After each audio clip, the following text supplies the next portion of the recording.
এই নাতে বের কর। হ্যাঁ তাড়াতাড়ি বের কর। আপনাকে আমরা হলাম ছিনতাইকারী। বের কর, যাতে বের কর। আমাকে দেখি কি তোর জঙ্গলি মনে হয়? আমরা কোনো জঙ্গলি টঙ্গলি না, আমরা হইতে ছিনতাইকারী। এই অস্ত্র বের কর। ওই কোনো কথাগুলো কিন্তু গুলি করে মাথা খুলিরা দেবে। যা কিছু আছে সব কিছু বাই কর। এই মোবাইল দে। সবুজ দেখতে ব্যাগে কি আছে? চুপ। এই জঙ্গলের ভিতরে কি এর লিগাইছিস? ঘুরতে আইছস? আমার স্বর্ণ পরে নতুন শাড়ি পরে সব কিছু আজকে রেখে দেব। কি রে সবুজ? দোস্তরে অনেক টাকা আমাকে তো সাকসেস হইছে। আমার জিগাই কি লাগবে না। সবুজ ফোনটা দাও। এই একটা কাজ কর, এই স্বর্ণ টর্ণ যা আছে সব ফুল। নিয়েন না, ও, এটা নিয়েন না, এটা ও নিয়েন না। কইছে এই বেশি লড়াচড়া করলে একদম শেষ করে দিবি। দোস্ত বাহ, একদম খাঁটি সোনার, মনে হইতেছে 22 ক্যারেটের। এই বল, কানে দুখল। বলতে দে। কি ব্যাপার? এই গাড়িটা না আমি সরাতে বলেছিলাম, এখনো রাস্তার পাশ থেকে সরায়নি কেন? অফিসার আপনি একটা কাজ করুন তো, এই গাড়িওয়ালাকে একটা কল করুন। জি ম্যাডাম। আরে আমার পিস্তল! Madam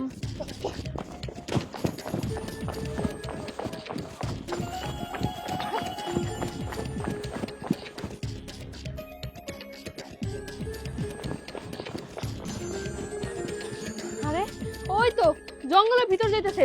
move! এই ওঠ!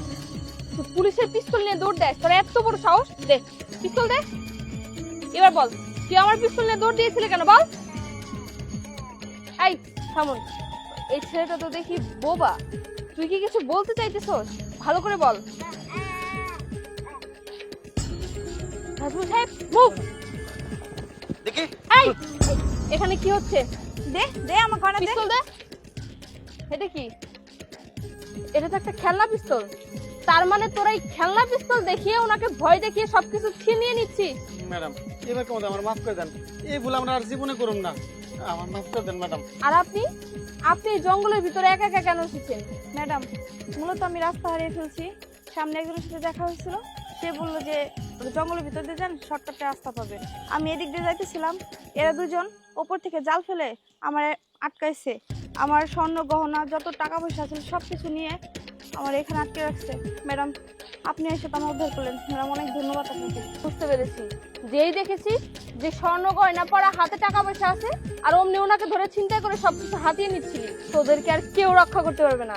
নাজমুল সাহেব এদেরকে ধরে নিয়ে গিয়ে গাড়িতে উঠিয়ে থানায় নিয়ে চলুন, যান। যা ম্যাডাম আপনাকে অসংখ্য ধন্যবাদ। আসলে আমি বুঝতে পারিনি যে আমি এরকম প্রস্তুতি শিকার হবো। আপনাকে অসংখ্য ধন্যবাদ ম্যাডাম। আমাকে ধন্যবাদ দেওয়ার কিছুই নেই। ধন্যবাদ যদি দিতেই হয় ওই বাচ্চা ছেলেটিকে দিন, যার জন্য আমি আপনাকে উদ্ধার করতে পারলাম। বাচ্চা ছেলে মানে? আসুন আমার সাথে।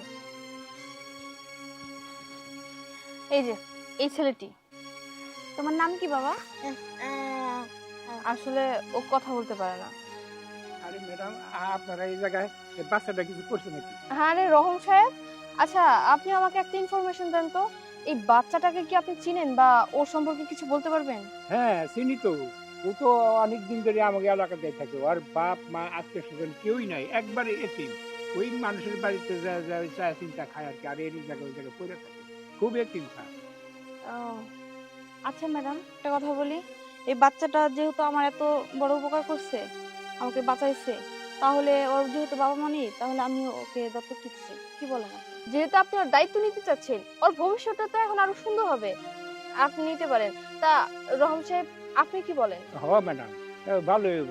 ম্যাডামের যখন বাচ্চা কাচ্চা নাই, আর এই বাচ্চারা দত্তক নিব, ম্যাডাম ও ছেলেটার ভবিষ্যৎ উজ্জ্বল হবো, নিয়ে যাক স্যার। আচ্ছা তাহলে তো সব মিটেই গেল। আর আপনি এখনো নিরাপদ নন, আমি বাচ্চাটাকে সহ আপনাকে বাসায় পৌঁছে দিয়ে আসছি। আর রহম সাহেব আপনি তো এই কাঠবাগানের দায়িত্বেই আছেন এখনো, তাই না? হ্যাঁ জি ম্যাডাম, এই সব কাঠ বাগান আমি দেখশন করি ম্যাডাম। হ্যাঁ আচ্ছা ঠিক আছে, ভালো মতো কাজ করেন। আচ্ছা ঠিক। সালাম আলাইকুম ম্যাডাম। ওয়ালাইকুম আসসালাম।